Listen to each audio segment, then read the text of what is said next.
Sega. Hey folks, Sonic Unleashed for the Wii. It's a better game than I thought it would be, honestly. Lyco is not with me today, unfortunately. But basically, this is a pretty good game. I think it's probably the best Sonic game of this decade, since Sonic Adventures came out in the past decade. I'm not counting the ports. Anyway, for this, since there are way too many stages for me to do it, and the beginning of the game is a bunch of really stupid tutorials, I'm going to do one day stage and one night stage for each of the major continents except for the final one, per video. So let's start off with the day stage for Apotos. I play with the GameCube controller because I've never even tried the Wii mode, I'll admit. I'm used to doing this, and Apotos has two, whoop-de-doo, go for the longer one.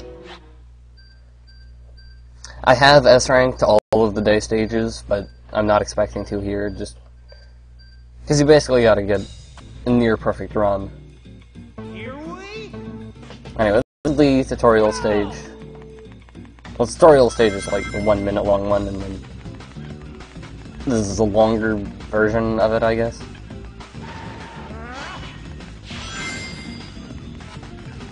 So it's neat. I actually went back to playing Sonic Heroes a little while ago, and I was like, oh my god, this controls like crap.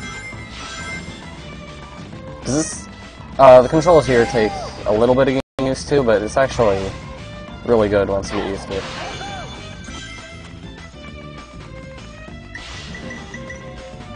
Well, it's a very nice soundtrack all around.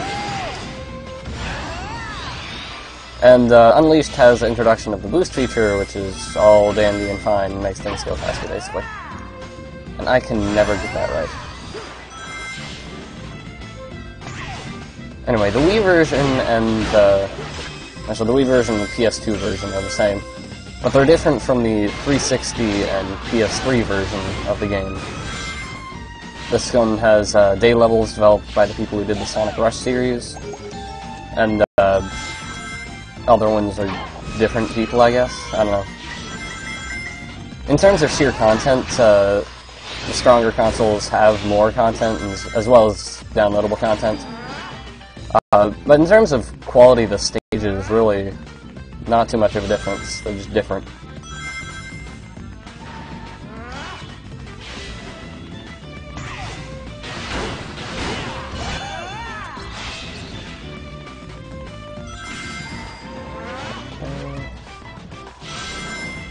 Sometimes it's a little tough to do a proper drift, whatever.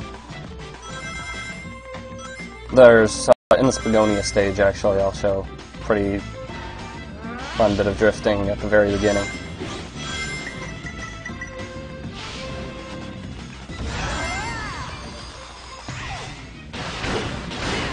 Drifting is another added feature that I think really works well.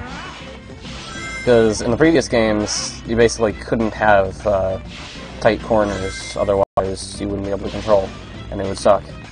But here, game designers have a lot more liberty.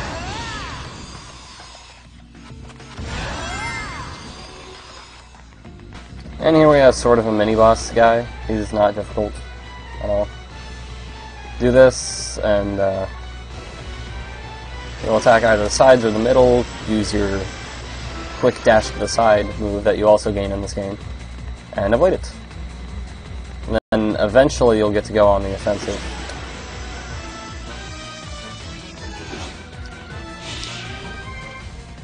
Yeah, here we go. Here we're on the offensive. Use the boost to get through and attack him.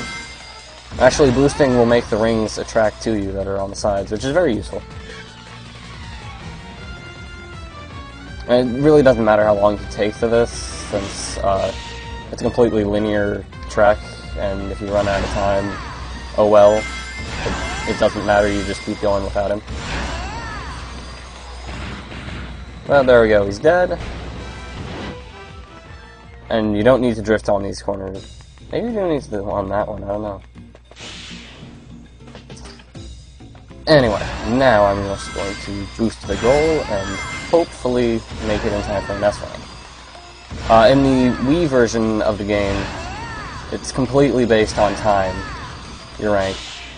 Other versions... oh! Damn it. Other versions, it's based on score. Ah, that's an S rank, I don't care what anyone says.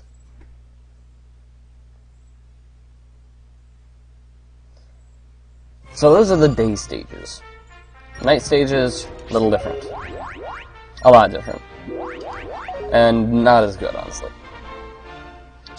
I did grow a taste for them, but I would still rather play a day stage. And I will do the third one, just for the sake of doing the third one. Is it the hardest or something? I don't know.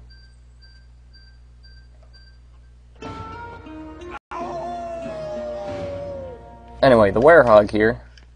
The main issue with the Werehog is that you double tap the control stick in order to dash. And that can get really annoying when you're doing precision platforming.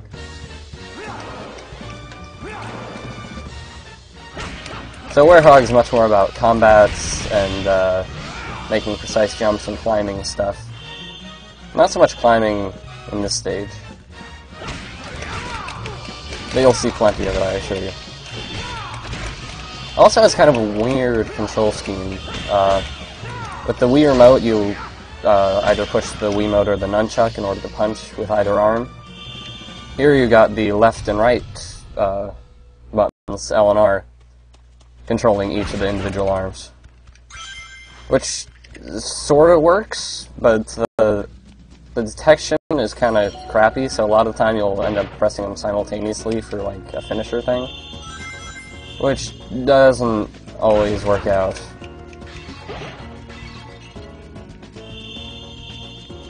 Rings restore your health here, yeah. Once you get through the game enough, you'll have upgraded your health to very large numbers, so you won't need to worry about that when you're replaying old stages. Don't believe there's anything in there. I'm not going to go for an S rank here, since you have to collect as many rings as possible and get a bunch of Dark Gaia Force, and go relatively quickly. So I'm just going to go for speed for the sake of time.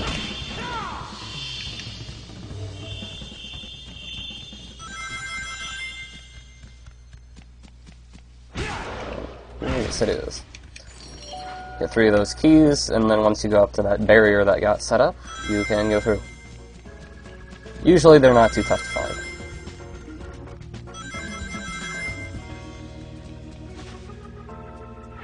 And you'll see that little blue gauge under the green bar, which is your health. The blue gauge, light blue, kind of whitish, is your unleashed gauge. When you power it up, you can do something which I'm going to show. This. Basically, you get faster, stronger, better. And you get slightly different combo moves. It's mostly good against large boss kind of enemies.